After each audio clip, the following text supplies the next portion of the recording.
Soal yang pertama, Indonesia terdiri atas puluhan ribu pulau yang tersebar dari Sabang sampai Merauke. Di sepanjang wilayah Indonesia terdiri atas ribuan bahasa, suku, adat istiadat, dan terdapat 5 kelompok agama yang diakui oleh negara. Kehidupan masyarakat yang saling menghormati satu sama lain, tidak mengganggu kehidupan, budaya, dan adat orang lain, dan tetap bekerja sama dalam membangun bangsa dan negara merupakan contoh pengamalan konsep.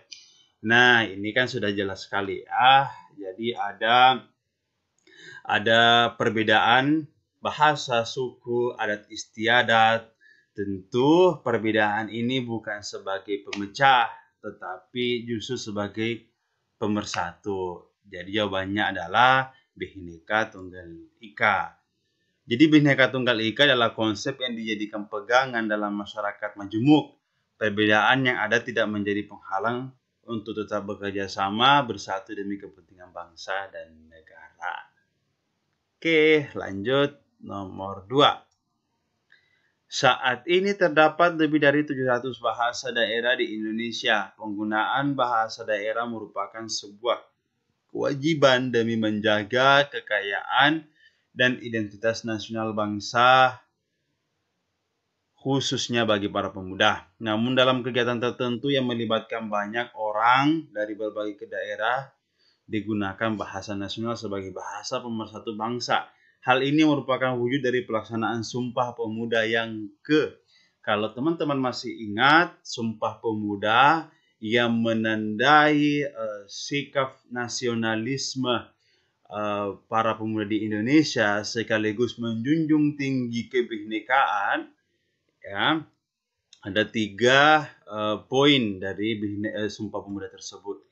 Yang pertama itu sumpah bersatu tumpah darah tanah Indonesia, berbangsa yang satu bangsa Indonesia, dan menjunjung bahasa persatuan bahasa Indonesia. Jadi karena di sini berkaitan dengan bahasa nasional, maka jawabannya adalah C. Lanjut nomor 3. Salah satu manfaat keikutsertaan masyarakat dalam kebijakan publik adalah terbentuknya masyarakat madani. Berikut ini merupakan salah satu ciri masyarakat madani. A. Terbentuknya merupakan paksaan dari satu kelompok tertentu. Kemudian B. Masyarakat bergantung kepada negara, lembaga atau organisasi tertentu. Kemudian C. Tidak terikat nilai hukum yang telah ditetapkan. D. Adanya ketergantungan satu sama lain. E. Terbentuknya secara sukarela. Nah, teman-teman sekalian, kalau teman-teman masih ingat pelajaran kita di pendidikan Pancasila dan Kewarganegaraan di SMA, itu pernah dibahas sedikit materi tentang istilah masyarakat madani.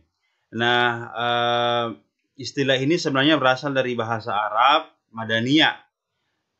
Kata madaniyah ini berakar dari kata kerja madana yang berarti mendiami, tinggal, atau membangun. Kemudian berubah istilah menjadi madani yang artinya beradab, orang kota, orang sipil, dan yang bersifat sipil atau perdata, ya. Nah, salah satu manfaat keikutsertaan masyarakat dalam kebijakan publik dan adalah terbentuknya masyarakat madani. Jadi itu kan berkaitan dengan kegiatan masyarakat sipil, ya, orang kota atau orang yang beradab. Jadi ada 4 ciri-ciri masyarakat madani.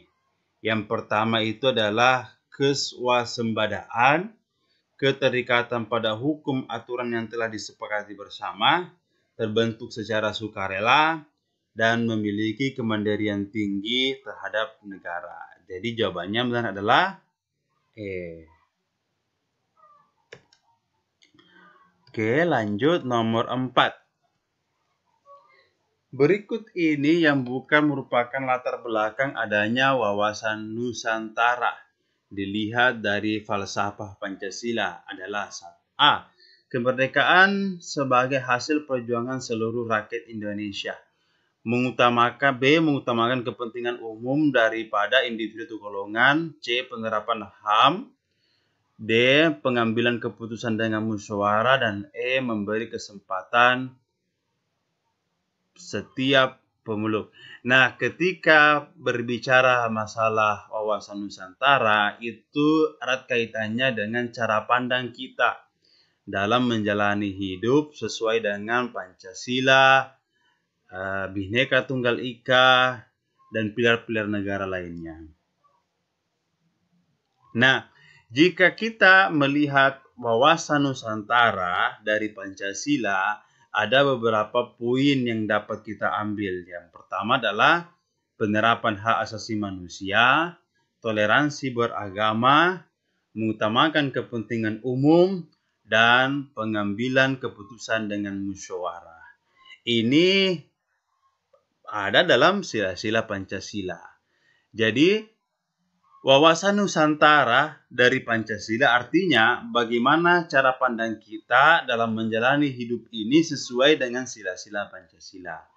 Nah, kalau sila-sila Pancasila itu yang pertama ya tentang agama, kemudian tentang hak asasi manusia di sila kedua, ya, kemudian kepentingan umum, ya, kepentingan umum dalam hal ini sila kelima dan sila ketiga, dan pengambilan keputusan dengan musyawarah.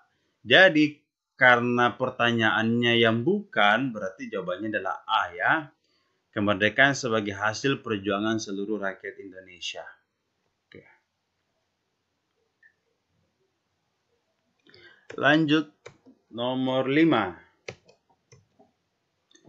A dan B mempunyai kesamaan asal keturunan, adat, dan bahasa, dan hidup dalam suatu wilayah tertentu serta memiliki nasib dan tujuan. Maka A dan B dikatakan memiliki bla bla bla. Dikatakan memiliki apa? Yang sama. A penduduk, B warga negara, C suku, D etnis, dan E bangsa. Ini kita sudah bahas di materi, ya, di materi pada video sebelumnya, perbedaan antara bangsa dan negara. Kalau bangsa itu satu kesamaan asal keturunan, ada adat, bahasa, mendiami sebuah wilayah tertentu, memiliki nasib, dan memiliki tujuan yang sama. Itu definisinya adalah bangsa. Misalnya Indonesia nih, kita meskipun kita beda adat suku, tetapi sebenarnya kita itu bermuara pada asal keturunan nenek moyangnya itu sama, ya. Wilayahnya sama, kita punya nasib dijajah dan lain sebagainya, tujuan kita sama, maka itu dikatakan bangsa. Kalau negara itu adalah organisasi kekuasaan yang berdaulat dengan tata pemerintahan yang melaksanakan tata tertib atas orang-orang di daerah tertentu. Jadi, bangsa dibuatkan organisasi, punya wilayah, punya pemerintahan, ya, punya rakyat, nah itu disebut sebagai negara. Jadi jawabannya adalah bangsa. Lanjut nomor 6. Dengan latar belakang budaya, sejarah, serta kondisi dan konstelasi geografis, serta memperhatikan perkembangan lingkungan strategis, maka arah pandang wawasan Nusantara meliputi wawasan ke dalam dan keluar. Yang dimaksud dengan wawasan ke dalam adalah wawasan ke dalam bertujuan menjamin terwujudnya persatuan kesatuan segenap aspek kehidupan nasional, baik aspek alamiah maupun bangsa aspek sosial. Wawasan ke dalam mengandung arti bahwa bangsa Indonesia harus peka dan berusaha untuk mencegah, mengatasi sedini mungkin faktor-faktor penyebab timbulnya disintegrasi bangsa dan harus mengupayakan tetap terbina dan terpilihnya persatuan dan kesatuan dalam kebinekaan. Itu kalau wawasan ke dalam. Kalau wawasan keluar itu bagaimana Indonesia bersikap keluar, bagaimana sistem politik luar negeri dan lain sebagainya.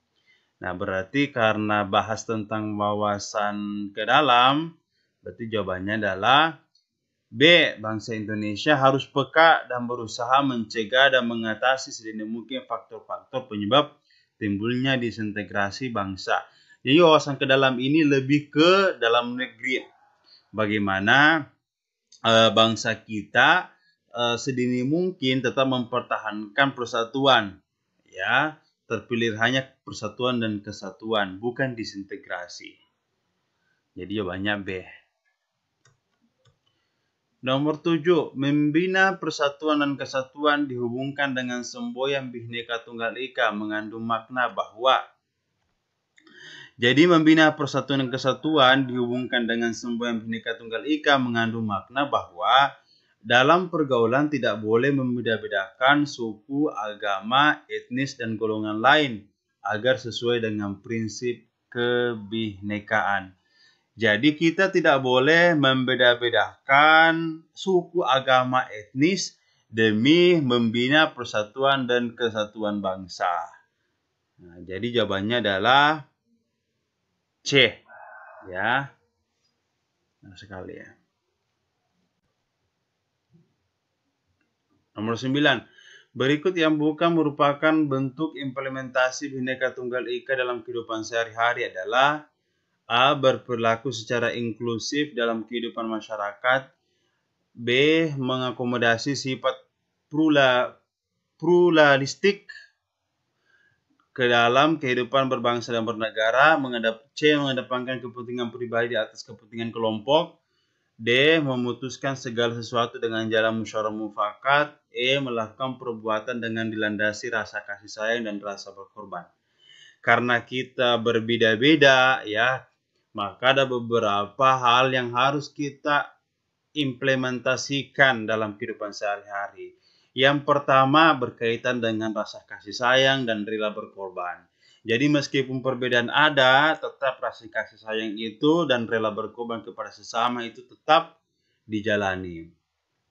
Kemudian, karena perbedaan juga itulah dalam memutuskan sesuatu itu dilandasi dengan musyawarah mufakat. Bukan karena kita mayoritas kemudian kita bebas mengambil keputusan, bukan. Tetapi segalanya dengan musyawarah mufakat. Melibatkan semua meskipun berbeda, tetap dilibatkan demi mencapai musyawarah dan mufakat. Kemudian, sikap keberagaman, ya, pluralistik ke dalam kehidupan berbangsa dan bernegara. Ini sangat bagaimana perbedaan-perbedaan itu kita akomodasi ke dalam kehidupan berbangsa dan bernegara. Kemudian bersifat berperilaku secara inklusif ke dalam kehidupan masyarakat. Nah, masih ingat apa definisi inklusif? Nah, inklusif itu kalau saya tidak salah itu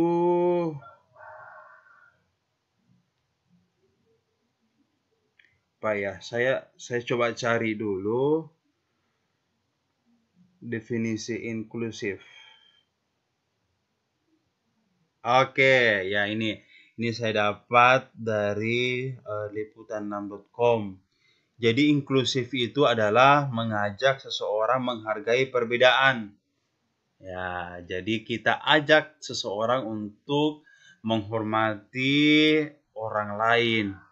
Itu namanya inklusif.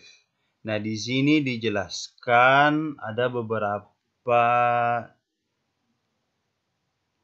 Contohnya, misalnya bagaimana kita mengajak orang lain untuk berbelasungkawa terhadap misalnya kelompok-kelompok tertentu yang lagi terkena musibah. Itu salah satu contoh yang disebutkan di sini. Itu namanya berperilaku secara inklusif. Jadi yang bukan adalah mengedepankan kepentingan pribadi di atas kepentingan umum.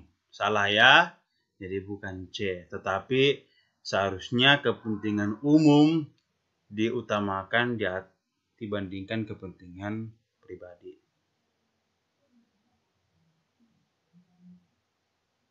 Jadi jawabannya yang benar adalah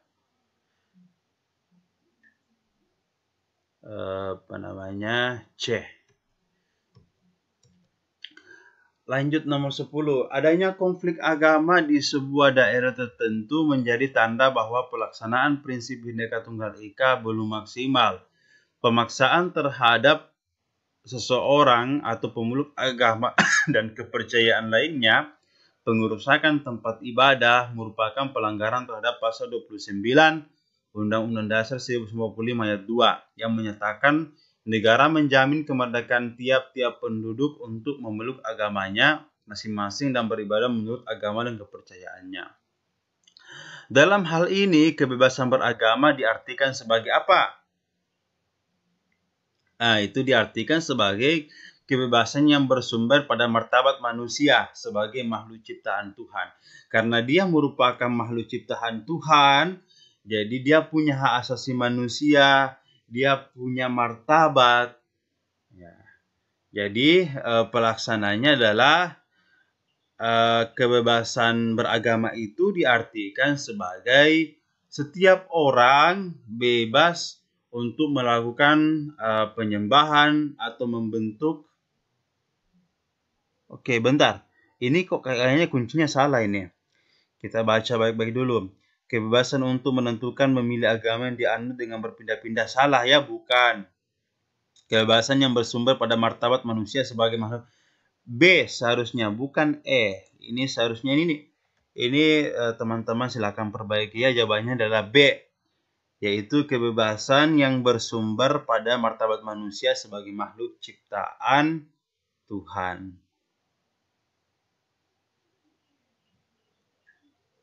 Di Indonesia itu kan tidak boleh untuk membentuk sebuah aliran baru, apalagi menodai aliran tertentu. Tidak seperti itu yang dimaksud dengan kebebasan beragama. Di Indonesia ada 5 agama yang diakui secara resmi oleh negara dan kalau mau membuat aliran baru itu itu bukan pelaksanaan dari kebebasan beragama, ya, bukan pelaksanaan. Apalagi menodai agama lain, itu sangat tidak boleh. Nah, ada tambahan nomor 11. Perbedaan suku, ras, agama, adat istiadat memberikan kemajemukan yang besar pada bangsa Indonesia. Pengaruh kemajemukan masyarakat terhadap kehidupan sosial menghasilkan 2 proses. Yaitu apa? Nah, karena kemajemukan ini, perbedaan yang ada di masyarakat, itu ada 2 hal yang bisa timbul. Apa itu? Yang pertama konflik, yang kedua adalah integrasi. Iya, ya namanya juga perbedaan. Perbedaan bisa menimbulkan konflik dan integrasi. Jadi konflik dan integrasi merupakan 2 proses sosial yang senantiasa terjadi di dalam kehidupan masyarakat yang majemuk. Konflik yang terjadi dalam masyarakat majemuk bukan berarti pertentangan yang mengarah pada perpecahan, melainkan perbedaan-perbedaan yang muncul sebagai akibat ikatan primordial kemudian dicari titik temu di antara perbedaan-perbedaan tersebut. Jadi, apapun perbedaan yang ada di dalam masyarakat, jangan dikatakan itu sebagai perpecahan. Tetapi justru perbedaan itu akan muncul sebuah ikatan primordial untuk mencari titik temu perbedaan tersebut agar mencapai sebuah integrasi, ya, persatuan. Integrasi sebagai lawan dari konflik merupakan ikatan berdasarkan norma-norma yang berlaku, dimulai dari norma kelompok sebagai unsur yang mengatur atau tuntutan tingkah laku, sehingga integrasi nasional dapat tercapai apabila terdapat tuntutan tingkah laku yang disepakati bersama untuk mewujudkan kesatuan sebagai satu masyarakat yang besar